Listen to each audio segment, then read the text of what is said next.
नमस्कार. आज आपण बनवणार आहोत कुरडईची भाजी. कुरडईच्या भाजीला काही ठिकाणी कुरडईची चटणी किंवा कुरडई कांदा असं सुद्धा म्हणतात. तर तुमच्याकडे नक्की काय म्हणतात याला हे नक्की सांगा. कुरडयांचा उरलेला जो भुगा आहे त्यापासून मी ही भाजी बनवणार आहे. लहान मुलांच्या डब्यासाठी सुद्धा तुम्ही ही भाजी देऊ शकता. चला तर मग रेसिपीला सुरुवात करूया. मी 2 वाटी कुरडईचा भुगा घेतलेला आहे. एका पातेल्यामध्ये हा भुगा काढून घ्यायचा आहे. त्यानंतर यामध्ये पाणी ओतायचे आणि ही कुरडई भिजायला ठेवायची आहे. पूर्ण कुरडईचा भुगा बुडवून 1 इंच वरती पाणी राहिलं पाहिजे एवढं पाणी यामध्ये टाकून घ्यायचे. आता ही कुरडई 10 मिनिटे अशीच पाण्यामध्ये ठेवायची आहे.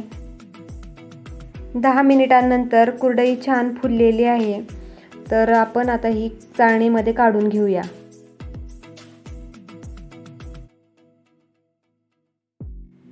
आता ही कुरडई जोपर्यंत छान मऊ होत नाही, छान भिजली जात नाही तोपर्यंत अशी चाळणीमध्ये ठेवायची आहे. जेव्हा ती छान मऊ होईल तेव्हाच मग आपण भाजी करायला घेऊया. 10 ते 15 मिनिटे लागतात ही कुरडई छान मऊ होण्यासाठी. तोपर्यंत आपण बाकीची तयारी करू शकतो. ही पहा, कुरडई छान भिजलेली आहे, एकदम छान मऊ झाली आहे. 10-15 मिनिटे लागलेली आहेत त्याला मऊ होण्यासाठी.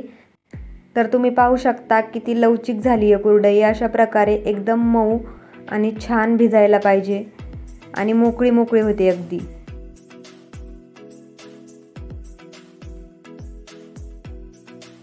कुरडई भिजेपर्यंत मी ही सगळी तयारी करून ठेवलेली आहे. 3 मध्यम आकाराचे कांदे मी बारीक कापून घेतलेले आहेत.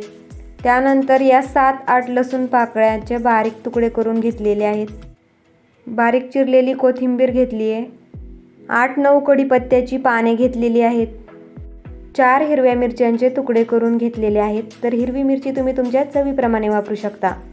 कढई तापली. आता यामध्ये आपण तेल टाकून घेऊया आणि तेल तापलं की लगेच फोडणी करून घेऊया. कुरडई आणि कांद्याचं माप तुम्ही पाहू शकता. कुरडईपेक्षा थोडासा कमी कांदा आहे. चला आता पटकन भाजी करून घेऊया. तेल तापलं. यामध्ये आता आपण अर्धा छोटा चमचा मोहरी टाकून घेऊया. मोहरी पण तडतडली आहे. आता 1 छोटा चमचा जिरी टाकून घेऊया. त्या पाठोपाठ लगेच कढीपत्त्याची पाने टाकायची.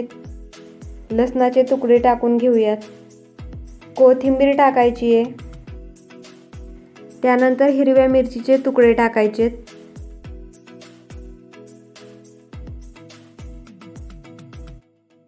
आता यामध्ये बारीक कापलेला कांदा टाकून घेऊया आणि कांदा छान परतवून घ्यायचा आहे. कांद्याचा पूर्ण कलर बदलेपर्यंत परतवायचा आहे.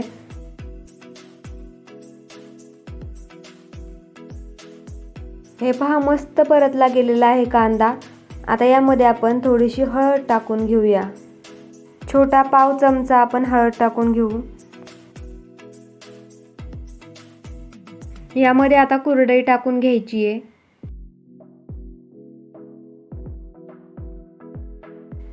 हे सगळं व्यवस्थित मिक्स करून घ्यायचं. यावर थोडीशी कोथिंबीर टाकूया आणि चवीपुरतं मीठ सुद्धा लगेच टाकून घेऊया. मीठ थोडंसंच वापरायचं आहे कारण ऑलरेडीच कुरडईमध्ये मीठ असतं. त्यामुळे कुरडईमध्ये किती मीठ आहे या प्रमाणावरून तुम्ही मीठ टाकू शकता. आता हे छान 1.5-2 मिनटं परतवून घ्यायचं आणि त्यानंतर झाकण ठेवून 1.5-2 मिनटं वाफवून घ्यायचं. झाकण ठेवलेलं आहे. आता 1.5 ते 2 मिनिटं वाफवून घेऊया. मधून एकदा हलवून घ्यायचे. लो हीटवरतीच हे वाफवून घ्यायचं आहे. वा, मस्त कुरडईची चटणी तयार आहे. तुम्ही पाहू शकता एकदम मस्त मोकळी झालेली आहे चटणी आणि एकदम मऊ झालेली आहे. खायला मस्त टेस्टी आणि झणझणीत लागते ही चटणी. तर नक्की एकदा ट्राय करून पहा घरी. भाजीला काही नसेल तरीही करू शकता ही, किंवा मुलांच्या डब्यासाठी सुद्धा तुम्ही ही छान भाजी तयार करू शकता. अगदी मऊ आणि लुसलुशीत भाजी होते ही.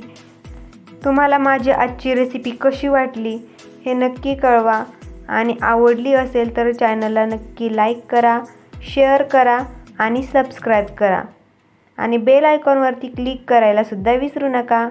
थँक्यू.